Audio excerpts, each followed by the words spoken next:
Cut का मतलब क्या है, तो इससे शुरुआत करते हैं चर्चा की।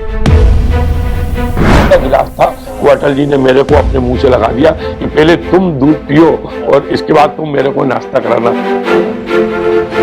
शिवराज भाई साहब के साथ हम साइकिल लेके आते थे भाई साहब, और साइकिल के ऊपर हम कॉलेजों में जाते थे। कोई कहानी अगर आप बता सकें, कैसे आपको पता चला, कब मतलब क्या आपको पहले ही पता चल गया था कि आपको टिकट मिलेगा? नहीं, मुझे कुछ नहीं मालूम। क्या शिवराज सिंह चौहान ने वीटो पावर लगाया आलोक शर्मा जी ने?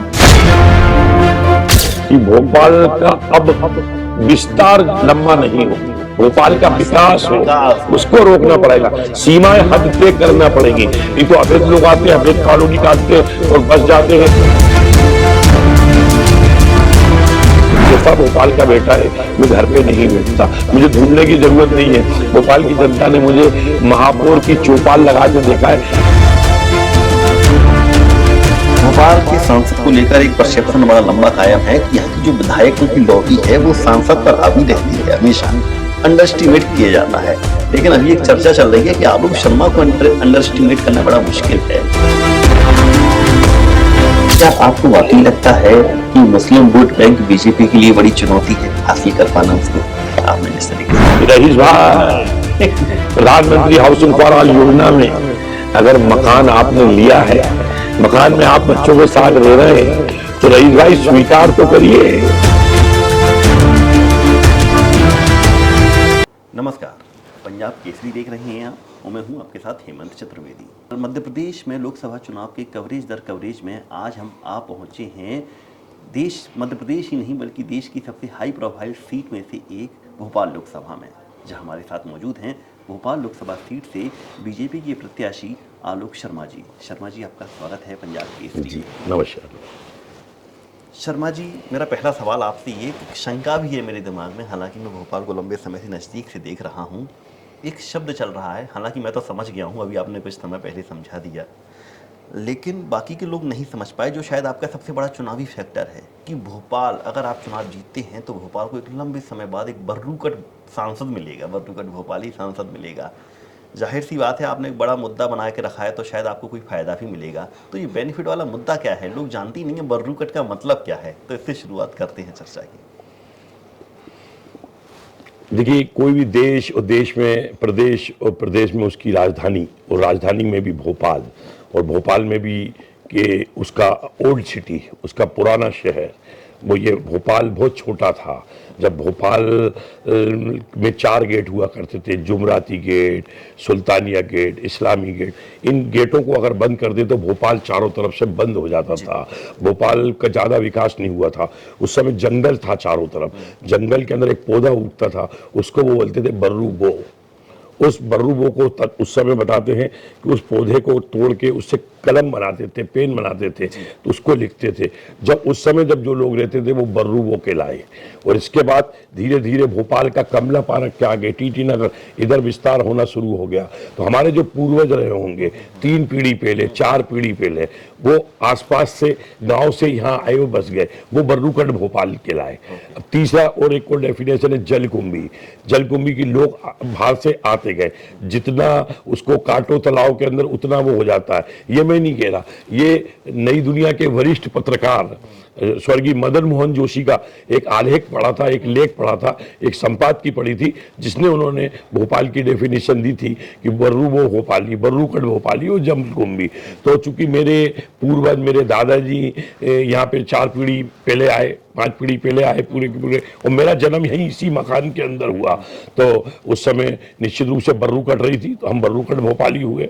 और यहीं की पुराने भोपाल की गलियों में मैं खेल कूद करके बड़ा हुआ, यहीं मैंने कंचे भी खेले, पतंग भी उड़ाई, या मैंने साइकिलों से भी काम किया। इसलिए मेरा भोपाल के प्रति, भोपाल धड़कता है मेरे अंदर, हर सांस मेरे भोपाल के लिए। भोपाल का जो बड़ा तालाब है, शहर की लाइफ लाइन है, शहर की जीवन दायिनी है। अगर बड़ा तालाब गर्मी में सूखता है तो मेरे आंखों में आंसू आ जाते हैं। जब मुझे महापौर के रूप में अवसर मिला सेवा करने का, तो मैंने भोपाल के बड़े तालाब का घेरीकरण कराने काम किया। कम से कम यहाँ पे 35 से 40 हजार ट्रक मैंने मट्टी निकाल के तालाब को घेरीकरण किया। सब कुछ हो जाए, मेरा तालाब, मेरा अपना शहर, मेरे तालाब का लाइफ लाइन, ये कम से कम बचे रहना चाहिए। तो ये हर सांस भोपाल धड़कता है कि मेरा भोपाल, हमारा भोपाल। जिसके दिल में भोपालियत वो वर्रू कट भोपाल। जी जी ठीक है, आपने अभी बताया आपने जो काम किया उन पर हम आगे से डिस्कस करेंगे, लेकिन कुछ एक मैं पॉलिटिकल क्वेश्चन पूछना चाहता हूँ जो आपको लेकर चर्चाओं में रहती हैं। एक और आपको लेकर गॉसिप ये है, आपने बताया कि लंबे समय से आप काम कर रहे हैं, हालांकि राजनीति के बारे में भी आपने नहीं बताया, लेकिन आपका जो राजनीतिक जीवन है वह भी लोगों में की चर्चाओं का विषय रहा है। लंबे समय से आपने बहुत एक्टिविटियाँ की हैं, लेकिन लोग कहते हैं, मुझे नहीं पता आप इस चीज़ को कैसे लेंगे, लोग कहते हैं कि आज आलोक शर्मा वहाँ नहीं है जहाँ होना चाहिए था। आपके साथ के नेताओं ने बहुत ऊंचे पायदान पर पहुंच गए हैं, कुछ आपके बाद आए और ऊंचे पायदान पर पहुंच गए हैं। आपको भी पार्टी ने दिया है, बहुत कुछ दिया है, लेकिन शायद आप उस लेवल पर नहीं पहुंच पाए। क्या आप इस बात से इत्तेफाक रखते हैं? देखिए, मैं बहुत छोटे से ही 12-13 साल की उम्र से राजनीति में आ गया। जब मेरी उम्र 10 साल की थी, मेरे घर के पास ही स्वर्गीय बाठिया जी रहते थे। वे राष्ट्रीय स्वयंसेवक संघ के अधिकारी भी थे, वरिष्ठ स्वयंसेवक भी थे। वो मुझे राष्ट्रीय स्वयंसेवक संघ की शाखा में ले जाना उन्होंने प्रारंभ किया। आज जो भी मुझे संस्कार मिले हैं समाज सेवा करने के, वो केवल राष्ट्रीय स्वयंसेवक संघ से मिले हैं। 1980 में, कितने साल के थे उस समय आप? मेरी 10 साल की उम्र थी। और जब मैं राष्ट्रीय स्वयंसेवक संघ के बाद धीरे धीरे मेरी रुचि राजनीतिक क्षेत्र में हो गई, जबकि मेरे परिवार में कोई राजनीति में नहीं है। मुझे नहीं लगता था कि मैं राजनीति में क्यों आ गया। 6 अप्रैल 1980 को भारतीय जनता पार्टी बनी थी। जब भारतीय जनता पार्टी की ही उम्र जो थी 2 साल की थी, उस समय मैं भारतीय जनता पार्टी का, इस समय वार्ड नंबर 16 हुआ करता था, और पहली बार नगर निगम के लंबे समय के बाद चुनाव हुए थे। उस समय मैं वार्ड अध्यक्ष बन गया था। अब आप ये देखिए, मैं बचपन से इसलिए काम कर रहा हूँ, श्रद्धेय अटल बिहारी जी वाजपेयी, ये हमारे भारतीय जनता पार्टी के वरिष्ठ नेता रहे। कब का फोटो है ये मेरी 16-17 साल की उम्र का फोटो है। उस समय श्रद्धेय अटल बिहारी वाजपेयी जी भारतीय जनता पार्टी की प्रदेश कार्य समिति की बैठक में आए थे और भोजन व्यवस्था में मेरी ड्यूटी लगी थी। और जब मैं नटखट भी था, चंचल भी था, मुझे नहीं मालूम था, तो मैं फोटो खिंचाने का शौक था कि इतने बड़े लीडर आए, वो भी श्रद्धेय अटल बिहारी वाजपेयी जी। तो मैं दूध लेकर उनके लिए आया था, तो वो मेरी नटखट हरकतों को पहचान गए। तो उन्होंने कहा ये मुझको नाश्ता नहीं करा रहा, मेरे लिए दूध नहीं ला रहा, ये फोटो खिंचाना चाहता था। तो ये जो दूध का गिलास था वो अटल जी ने मेरे को अपने मुंह से लगा दिया कि पहले तुम दूध पियो और इसके बाद तुम मेरे को नाश्ता कराना। हमारे शिवराज सिंह चौहान जी, ये भारतीय जनता पार्टी के हमारे वरिष्ठ नेता हैं, और हम सब साथ में लंबे समय तक संघर्ष किया। आज देश के जननायक के रूप में उभरे हैं, प्रदेश के लंबे समय तक मुख्यमंत्री रहे, आज तो बच्चियों के मामा बन गए हैं। आज शिवराज भाई साहब के साथ हम साइकिल लेके आते थे भाई साहब, और साइकिल के ऊपर हम कॉलेजों में जाते थे। यहाँ के Saifia college, Hamidia college, polytechnic college, career college में हम लोग जाते थे, छात्र राजनीति करते थे। तो कुल मिलाकर पार्टी के बाद मेरी छात्र राजनीति से हमारी यात्रा प्रारंभ हुई। अगर आप देखते हैं, हमारी श्रद्धेय राजमाता जी सिंधिया, ये भारतीय जनता पार्टी की आधार स्तंभ थी। अगर आज देश और दुनिया में भारतीय जनता पार्टी सबसे बड़ा दल बना है, जिसको पार्टी विद डिफरेंस के रूप में पहचाना जाता है, श्रद्धेय राजमाता सिंधिया जी, उनके सानिध्य में भी काम करने का मुझे अवसर मिला। ठाकरे जी का फोटो दिखाओ, ठाकरे जी का फोटो दिखाओ,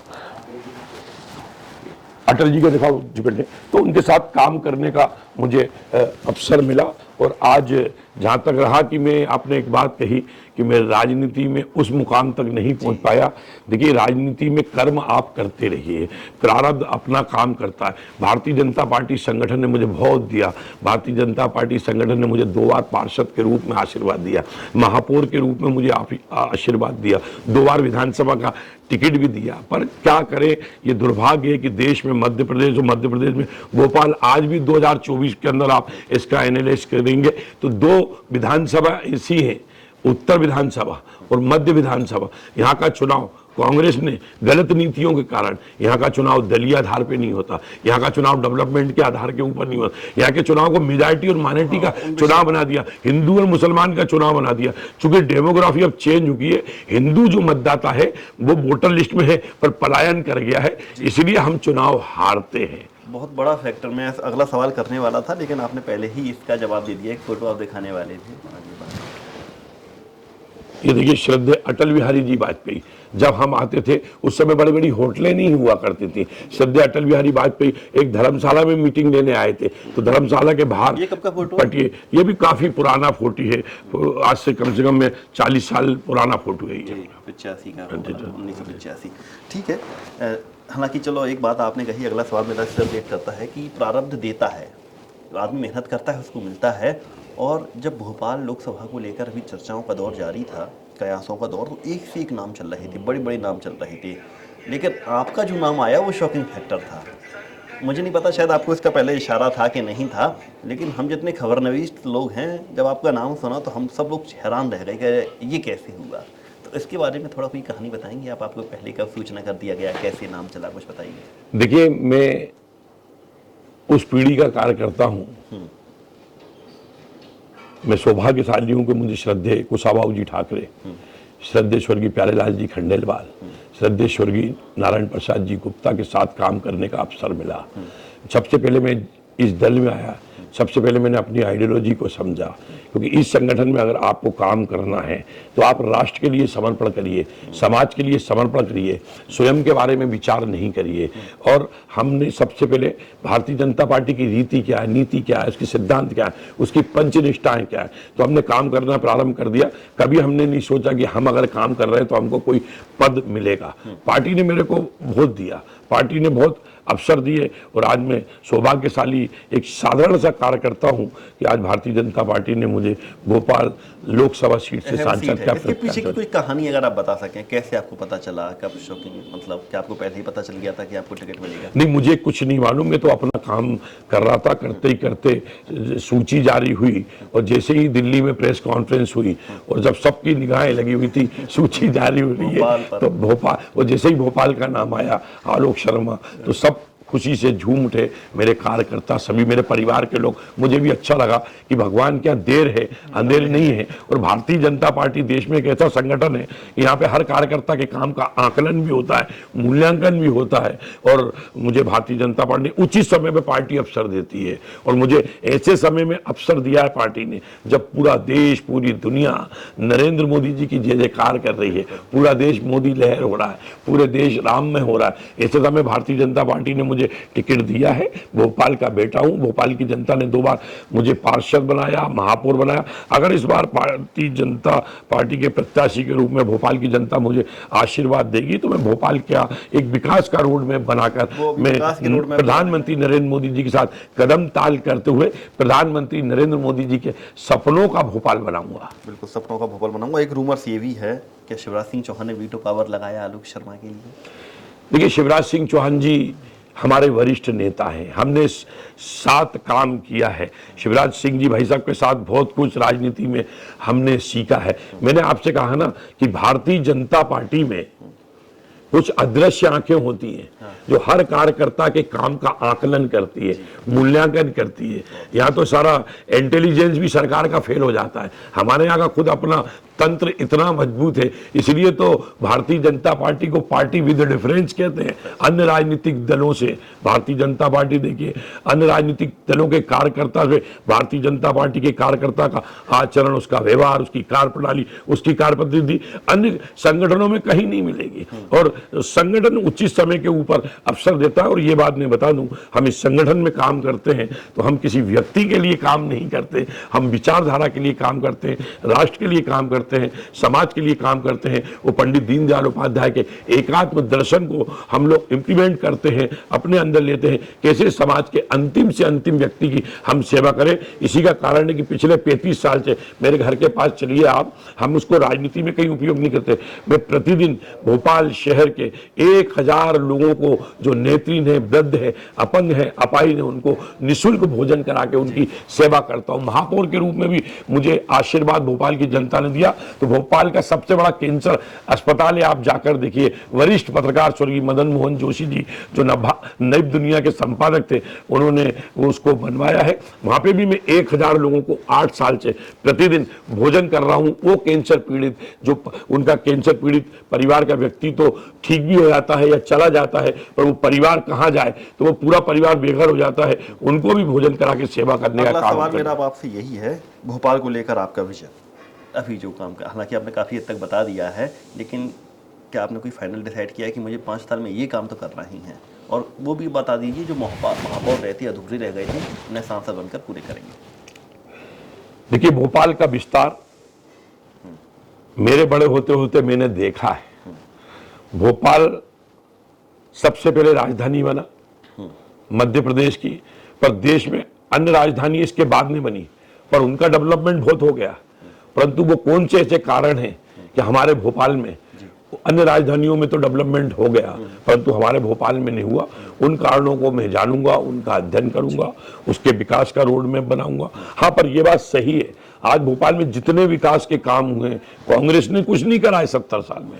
अगर आज भोपाल में विकास के काम हुए, अगर आज भोपाल स्मार्ट सिटी बना है, हेरिटेज सिटी बना है, डिजिटल सिटी बना है, ग्लोबल सिटी बना है, मेट्रो सिटी बना है, तो ये केवल भारतीय जनता पार्टी की सरकार में बने। लाल घाटी का फ्लाईओवर देखिए, पुराने भोपाल नए भोपाल को जोड़ने वाला कमला पार्क पे राजा भोज सेतु देखिए, पॉलिटेक्निक चौराहे के ऊपर स्मार्ट रोड देखिए, सुभाष नगर पे चले जाइए, क्रॉसिंग बंद रहता था, वहां पे फ्लाईओवर बना है। अगर होशंगाबाद रोड की तरफ आप जाते हैं, नागपुर जबलपुर जाना, 2-2 घंटे तक रेलवे फाटक बंद रहता था। अगर वहां पे वीर सावरकर सेतु बना है तो भारतीय जनता पार्टी की सरकार ने बनाया। अगर आज भोपाल को मेट्रो ट्रेन मिली है तो ये भारतीय जनता पार्टी की सरकार।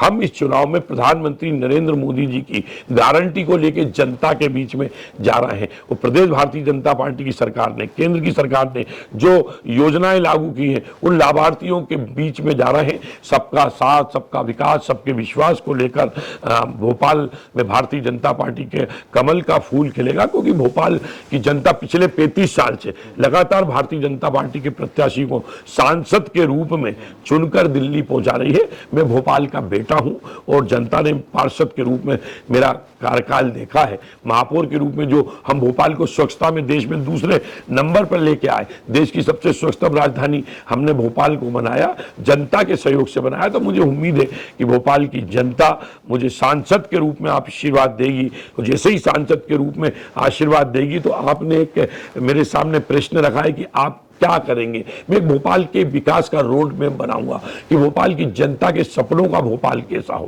प्रधानमंत्री नरेंद्र मोदी जी के सपनों का भोपाल कैसा हो। तो आने वाले समय में हम जिस प्रकार से अहमदाबाद और गांधीनगर को जोड़कर ट्विन सिटी के रूप में डेवलपमेंट किया जा रहा है, जिस प्रकार से हैदराबाद और सिकंदराबाद को जोड़कर ट्विन सिटी के रूप में विकास किया जा रहा है, उसी प्रकार से मैं भोपाल और सीहोर को जोड़कर, भोपाल और बेरसिया को जोड़कर मैं काम करूंगा। हमारे भोपाल में 4,500 एकड़ जमीन सीहोर में शुगर मिल की है।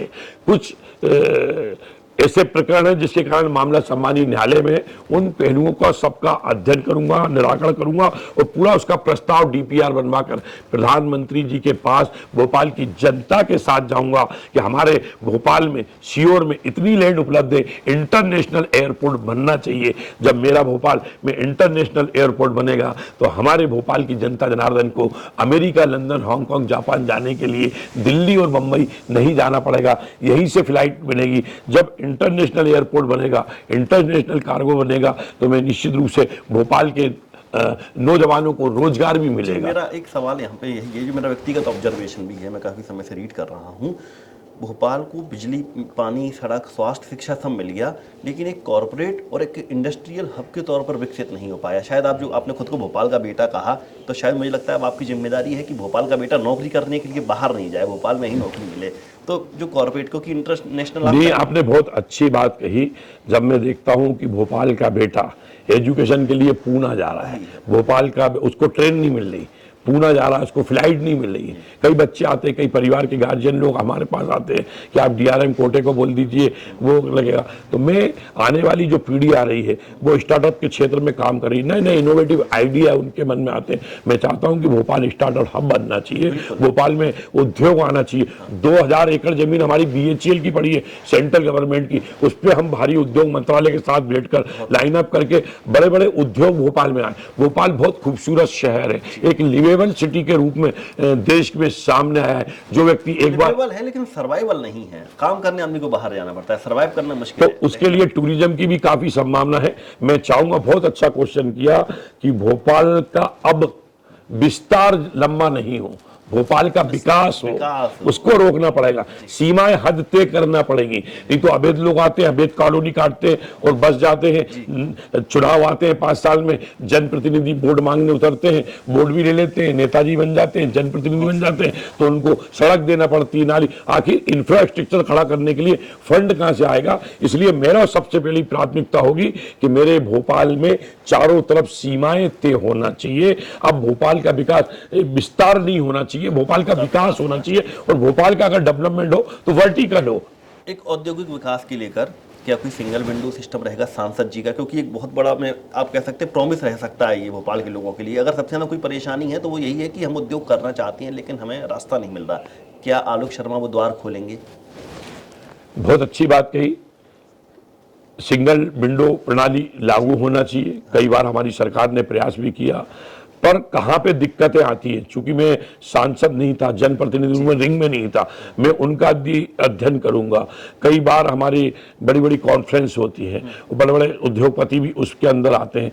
आखिर वो कौन से ऐसे कारण है कि सब सिंगल प्रणाली की बात तो करते हैं, कहां पे कमी है जिसके कारण ये सब कुछ नहीं हो रहा? उन सारी कमियों खामियों को भी अध्ययन करके हम भोपाल के अंदर बड़े से बड़े उद्योग आए, स्टार्टअप हब बने, टूरिज्म की संभावना है वो करें, ट्विन सिटी की मेरे मन में कल्पना है। बड़े बड़े भोपाल में फ्लाई ओवर चाहिए, बड़े बड़े भोपाल में रिंग रोड चाहिए, मास्टर प्लान भी जल्दी से जल्दी आना चाहिए। और जैसे ही भोपाल की जनता मुझे आशीर्वाद देगी, मास्टर प्लान आएगा ही नहीं, और 2005 के मास्टर प्लान की जो बड़ी बड़ी सड़कें हैं उसको इम्प्लीमेंट कराते हुए भी भोपाल का बेटा आलोक शर्मा दिखेगा।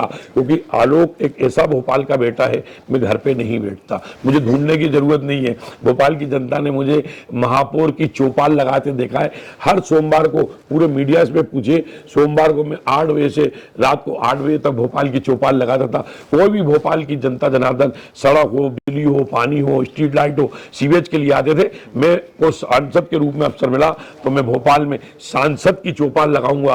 बेरसिया ग्रामीण क्षेत्र है, बेरसिया में सांसद की चौपाल लगाऊंगा, और सीहोर में सांसद की चौपाल लगाकर सीधा सरपंच और पंच से सीधा सीधा संवाद करूंगा। सभी जनप्रतिनिधियों को साथ में लेके, सम्मानी विधायक हो, सम्मानी मंत्री हो, महापौर हो, नगर पालिका के अध्यक्ष हो, पंच हो, सरपंच हो, सबको एक परिवार के रूप में जोड़कर भोपाल के डेवलपमेंट के लिए क्या बेहतर किया जा सकता है उस दिशा में काम करूंगा। बिल्कुल, तो विजन आपने जान लिया आलोक शर्मा जी का। जो मुख्य विजन बताया था कि भोपाल को विस्तार नहीं करना है, भोपाल को विकसित करना है। शायद बहुत बड़ी बात है अगर इस पर गौर किया जाए। अब हम कुछ एक राजनीतिक क्वेश्चन पर फिर आते हैं। ज़रूरी है क्योंकि लोगों के मन में सवाल है, अब आप हमसे मिले हैं तो वो परसेप्शन का क्लियर होना ज़रूरी है। भोपाल के सांसद को लेकर एक परसेप्शन बड़ा लंबा कायम है कि यहाँ की जो विधायकों की लॉबी है वो सांसद पर हावी रहती है, हमेशा अंडर एस्टिमेट किया जाता है। लेकिन अभी एक चर्चा चल रही है कि आलोक शर्मा को अंडर एस्टिमेट करना बड़ा मुश्किल है। क्या वाकई एक सख्त सांसद बनने वाले हैं? अपनी मन की चलाओगे? नहीं, ये तो कांग्रेस के द्वारा फैलाई गई वो है। अच्छा। भारतीय जनता पार्टी का अपना एक परिवार है, वो सभी हम लोग एक टीम भावना से काम करते हैं। भोपाल में सभी जनप्रतिनिधि टीम स्पिरिट के साथ काम करते हैं, और सभी सम्मानित विधायकों का मुझे महापौर के रूप में भी सहयोग मिला है। महापौर के रूप में भी मैं हर क्षेत्र में गया हूं, और सांसद के रूप में भी मैं हर क्षेत्र में जाऊंगा। जनता को, जनता ने मुझे वोट दिया है, जनता के प्रति मैं जवाबदेह हूं। 5 साल बाद जनता हमसे ही पूछेगी, तो उसके लिए सभी जनप्रतिनिधियों को साथ में लेकर हम विकास का रोड मैप बना के भोपाल की सेवा करें। इससे पहले आपने एक बात अधूरी छूट गई थी हमारी चर्चा के बीच में। आपने कहा था कि विधानसभा की 2 विधानसभा ऐसी हैं जहाँ पर हिंदुओं ने पलायन कर दिया है, मुस्लिम काफ़ी अधिक हो गए हैं, राजनीतिक सिनेरियो कुछ ऐसा बन गया है कि बीजेपी को लीड कर पाना मुश्किल है। क्या आपको वाकई लगता है कि मुस्लिम वोट बैंक बीजेपी के लिए बड़ी चुनौती है हासिल कर पाना उसको? आपने जिस तरीके से कहा है उत्तर विधानसभा में आपकी हार, और इससे पहले रतलाम में आपका एक बयान भी बड़ा विवादित बना था, आपने अपने यहाँ भाई को लेकर एक टिप्पणी की थी। क्या वाकई? देखिए, भारतीय जनता पार्टी स्पष्ट पार्टी है, तुष्टीकरण की राजनीति नहीं करती। ठीक है। भारतीय जनता पार्टी, देखिए, आप सबका साथ, सबका विकास और सबके विश्वास को लेकर काम कर रही है। आपने कहा रतलाम का वीडियो वायरल हुआ था, मैंने कौन सी गलत बात की थी? मैंने यही तो कहा था कि रईस भाई, प्रधानमंत्री हाउसिंग फॉर ऑल योजना में अगर मकान आपने लिया है, मकान में आप बच्चों के साथ रह रहे हैं, तो रईस भाई स्वीकार तो करिए, स्वीकार तो करिए। अगर आपने आयुष्मान कार्ड योजना के तहत 5 लाख रुपए का कार्ड बनवाया है और प्राइवेट नर्सिंग होम में आपने इलाज कराया है, तो रईस भाई स्वीकार तो करिए, कल्लू मियाँ स्वीकार तो करिए। इतना बड़ा कोरोना जैसी महामारी आई और इसके अंदर कई आदमी जन चले गए, पूरा देश बनता, पूरी दुनिया बनती, हमारा भोपाल बनता। 5 किलो गेहूं और 5 किलो चावल देने का काम भी अगर किसी ने किया तो प्रधानमंत्री आदरणीय नरेंद्र मोदी जी की अन्नपूर्णा योजना ने दिया। केवल मैंने यही किया, रईस भाई स्वीकार तो करिए। सारा मामला नजर और नजरिए का है। नजर का तो ऑपरेशन हो सकता है, पर आपके नजरिए का क्या करें? नजरिया बदलेगा कि नहीं बदलेगा? निश्चित रूप से उस स्टेटमेंट को तोड़ मरोड़ करके प्रस्तुत कर दिया गया। नजरिया बदलने की आवश्यकता है। हमें आज भी उम्मीद है, हम कभी पक्षपात नहीं करती भारतीय जनता पार्टी। आप बात करते कांग्रेसियों ने तो यहाँ मुसलमानों को तुष्टीकरण के नाम पे डरा के धमका के वोट लिया। 70 साल यहाँ पे आपने राज किया, पर आज भोपाल के अंदर हज हाउस नहीं बना पाए। अगर हज हाउस भी बनाया तो भारतीय जनता पार्टी की शिवराज सिंह चौहान की सरकार ने बनाया। केवल नजर और नजरिए का मामला है। आज हमने बड़े बड़े फ्लाईओवर बनाए, आज फ्लाईओवर पे भी एक हमने रानी कमलापति आर्च ब्रिज बनाया। टोटल माइनॉरिटी का बाहुल क्षेत्र है, 50 करोड़ रुपए की लागत से। अगर 10,000 लोग प्रतिदिन निकलते हैं तो उसमें 9,000 लोग माइनॉरिटी के निकलते हैं, 1,000 लोग। पर हम कभी भी मेजॉरिटी माइनॉरिटी के नाम पे नहीं करते। परंतु आप देखिए, अगर हमारे मन में अगर ये सारी चीजें होती तो हम फ्लाईओवर नहीं बनाते। आज पूछिए तो वो दिल से भी तो स्वीकार करेंगे कि रईस भाई बहुत आसान कर दिया पुराने भोपाल और नए भोपाल को जोड़ने का। अरे भाई वोट मत दो, पर स्वीकार तो करिए। इतना है, मामला नजर और नजरिए का है और अब नजरिया बदल रहा है। और जब नजरिया बदल रहा है तो भोरा समाज ने बुलाया पिछले दिनों में, और मैं गया भी था ईद मिलने के लिए। और जब मैं गया तो उन्होंने शुभकामना कहा, मैंने शुभकामना भी दी और मैंने बताया देश के अंदर किस प्रकार से पूरा देश मोदी में हो रहा है। अटक से लेके कटक तक, कश्मीर से लेके कन्याकुमारी तक चले जाइए, एक ही आवाज आ रही है। अब की बार तो सारा भोरा समाज बोला मोदी सरकार। मैंने कहा मोदी है तो भोरा समाज के सब लोग बोले मुमकिन है। अब की बार लेके 400 पार। तो ये बात मैंने बोली तो मैं जरूरी नहीं है कि मैं उनसे कहूंगा बोलो। हाँ, कांग्रेस घबरा रही है क्या हमारा वोट बैंक हिल रहा है, ये बोरा समाज का वोट बैंक क्यों जा रहा है प्रधानमंत्री नरेंद्र मोदी जी के साथ। डर, आज कांग्रेस निराशा के दौर से गुजर रही है। कांग्रेस पूरी तरीके से टूट चुकी है। कांग्रेस का मैं समझ रहा हूं अस्तित्व समाप्त हो रहा है, इसलिए भड़बड़ाहट मची हुई है। और मुझे लगता है कि कांग्रेस के जो निष्ठावान अच्छे नेता थे, अच्छे कार्यकर्ता थे, जिन्होंने इस कांग्रेस को खड़ा करने के लिए पूरा जीवन परिश्रम किया, उनको सम्मान कांग्रेस में नहीं मिल रहा है। कई कांग्रेसी नेता, सुरेश पचौरी जी आए, पूर्व केंद्रीय मंत्री रहे, भोपाल की मध्य प्रदेश की राजनीति में कद्दावर नेता रहे। हम जब लोग नारा लगाते राम लला हम आएंगे, मंदिर वहीं बनाएंगे, तो कांग्रेसी कहते थे तारीख नहीं बताएंगे। अरे अब तो तारीख भी बता दी, मंदिर भी बनवा दिया। प्रधानमंत्री नरेंद्र मोदी जी ने निमंत्रण दे रहे हैं तो निमंत्रण का बहिष्कार कर रहा हूं। ये बात पूर्व केंद्रीय मंत्री सुरेश पचौरी जी के गले नहीं उतरी यार, ये तो गलत है। तो वो तो आए अपने साथ पूर्व महापौर जी को भी लेके आए, पार्षदों को भी लेके आए। तो आज कहीं ना कहीं दौर बदल रहा है। आज माइनॉरिटी हमारा क्षेत्र है, आज मुस्लिम बहनें आती है मेरे घर में, हम जिस क्षेत्र के अंदर रहते हैं हमारे यहाँ भी शादी होती। किस परिवार के अंदर पति पत्नी का विवाद नहीं होता, किस परिवार में झगड़ा नहीं होता। 2-3 दिन झगड़ा चलता है और उसके बाद भी ये होता है इस जन्म में भी मिलना और अगले 7 जन्म में भी मिलना।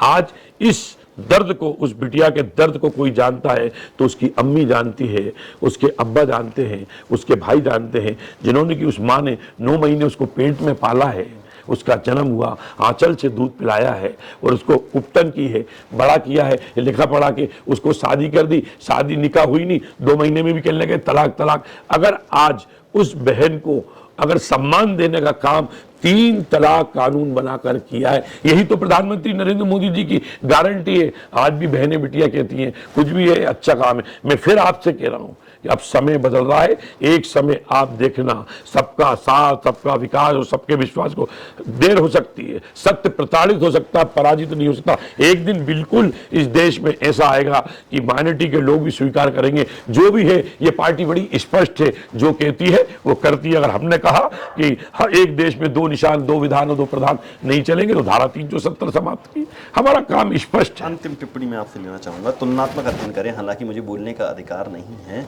लेकिन जो देखने में आ रहा है कि कहीं ना कहीं आप भारी पड़ रहे हैं कांग्रेस के प्रत्याशी पर। लोग कह रहे हैं क्या कांग्रेस ने वॉकओवर दिया है भोपाल में? क्या लग रहा है आपको, आपके लिए कितना चैलेंजिंग है और ये चुनाव? देखिए, मैंने कहा कि पिछले 35 वर्षों से जी। भोपाल की जनता भारतीय जनता पार्टी के विकास पे मोहर लगा रही है, भारतीय जनता पार्टी के प्रत्याशियों को चुनकर सांसद के अंदर पहुंचा रही है। मैं तो बहुत सौभाग्यशाली बेटा हूं, इसी मोहल्ले में डॉक्टर शंकर दयाल शर्मा भोपाल के सांसद बने, सांसद ही नहीं बने, देश के महामहिम राष्ट्रपति बने। यही मेरे घर के सामने केन प्रधान जी रहते हैं, वो भी भोपाल के सांसद बने। अब भोपाल का बेटा को भोपाल की जनता आशीर्वाद देगी। ये तो सांसदों का मोहल्ला हो गया, यहाँ से तो सांसद निकल रहा है, समझ लीजिए। और मैं समझता हूँ एक परिवार के रूप में काम करते हैं भोपाल की जनता, बड़ा जबरदस्त एक बेटे के रूप में मुझसे स्नेह करती है। भोपाल लोकसभा मेरा अपना परिवार बनेगा। जब परिवार है तो परिवार का बेटा निश्चित रूप से अपने परिवार के लिए क्या काम करना चाहिए उस दिशा में हम लोग काम करें। बहुत छोटी सी अंतिम टिप्पणी, भोपाल को भोजपाल नाम रखने की जो मुहिम है उसका क्या है, उसके लेकर आपके दिमाग में क्या चल रहा है? देखिए, भोपाल शहर का एक गौरवशाली इतिहास रहा है। ये भोपाल केवल नवाब और बेगमों का भोपाल नहीं है, मैंने इसके ऊपर भी अध्ययन किया है। इस भोपाल का 1000 साल का गौरवशाली इतिहास रहा। ये भोपाल सम्राट अशोक का भोपाल है, ये भोपाल चंद्रगुप्त मौर्य का भोपाल है, ये भोपाल पृथ्वीराज वंशों का भोपाल है, ये भोपाल राजा भोज परमार वंशों का भोपाल है, ये भोपाल रानी कमलापति का भोपाल है, गोंड शासनों का। ये भोपाल डॉक्टर शंकर दयाल शर्मा, केएन प्रधान और आलोक शर्मा का भोपाल है, हम सबका भोपाल है। तो मैं समझता हूँ कि जो भोपाल के लिए, भोपाल का जो बड़ा तालाब है, इस शहर की आत्मा है, इस शहर के प्राण है, इस शहर की जीवनदायिनी है, इस शहर की लाइफलाइन है। और मैं समझता हूं कि जब राजा भोज ने कितने वर्षों पहले कल्पना की होगी, उस समय की 2024 में क्या जनसंख्या रही होगी, तो निश्चित रूप से अगर जनता कहती है कि भोपाल होना चाहिए, जनप्रतिनिधि कहते हैं भोपाल भोपाल के नाम पे होना चाहिए, तो उसमें किसी को क्या दिक्कत है, उस पर भी विचार करेंगे। बिल्कुल विचार करेंगे। इतना सोच के नहीं आए, इतना आपने हमको बता दिया है। शायद यही एक बर्रुकट भोपाली की यह पहचान है।